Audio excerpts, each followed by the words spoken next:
Bonjour mes abonnés, j'espère que vous allez bien. On se retrouve pour les énergies générales du moment. Nous sommes entrés dans la pleine lune en Sagittaire, une lunaison intense qui vient mettre en lumière nos croyances, notre besoin de liberté, nos élans du cœur. Elle ouvre grand les portes de la conscience et nous pousse à regarder plus loin, plus haut, autrement. Mais avec elle, pas de demi-mesure, on éclaire pour libérer, pour dire la vérité même si ça dérange. On commence avec le milieu du ciel qui est en bélier, qui nous pousse à l'action, à oser une place plus affirmée.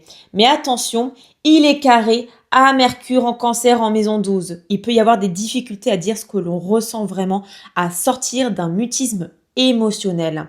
Il est aussi carré à Jupiter en Cancer, donc gare à l'excès d'émotivité ou aux réactions trop protectrices qui freinent notre élan. Mais tout n'est pas bloqué. Le sextile à Pluton en Verseau maison 7 montre que des transformations puissantes se jouent dans nos liens. Et le sextile à Uranus en Taureau maison 11 nous pousse à sortir des sentiers battus pour créer autrement. On continue avec Vénus, elle adoucit l'ambiance avec un besoin de relations stables et de projets concrets. Mais le carré à Pluton peut faire émerger de vieux schémas relationnels à transformer.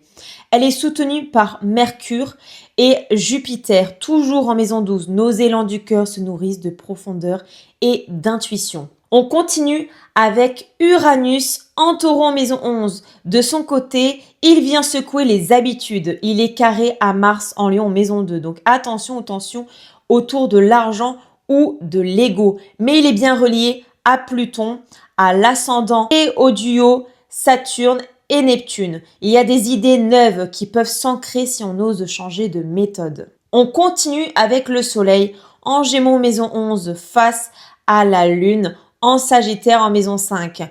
Pose la question du moi face au collectif. Suis-je en train de me perdre dans les attentes des autres ou d'oublier mon plaisir? Heureusement, le sextile à Mars remet du feu dans le moteur. On continue avec Jupiter en Cancer, en maison 12, Jupiter nous pousse à faire confiance à notre monde intérieur.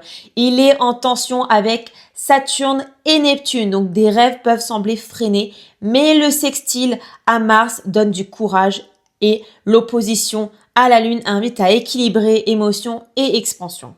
On continue avec Mercure en Cancer, toujours en maison 12. On accentue, si vous voulez, l'intuition, mais aussi la confusion.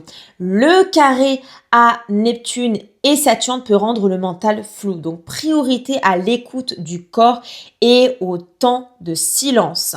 L'ascendant renforce cette atmosphère intérieure et sensible. Il est opposé à Pluton en Verseau. Besoin de transformation profonde. Et l'ascendant est trigone à Neptune et Saturne. De belles compréhensions peuvent jaillir si on reste à l'écoute. On continue avec Mars en Lion maison 2. Il est relié à la Lune. Exprimez ce que vous ressentez par l'action. Et pour finir, Pluton en Verseau en maison 7, il est soutenu par Neptune et Saturne. Il travaille encore et toujours dans nos relations pour les rendre plus vraies, plus alignés. Et maintenant, mes abonnés, nous laissons place au message canalisé de vos guides pour vous aujourd'hui. Laissez tomber le contrôle. Avancez avec foi. Merci d'avoir regardé cette vidéo. On se retrouve très bientôt pour de nouvelles énergies toutes fraîches. D'ici là, prenez soin de vous. À très bientôt mes abonnés.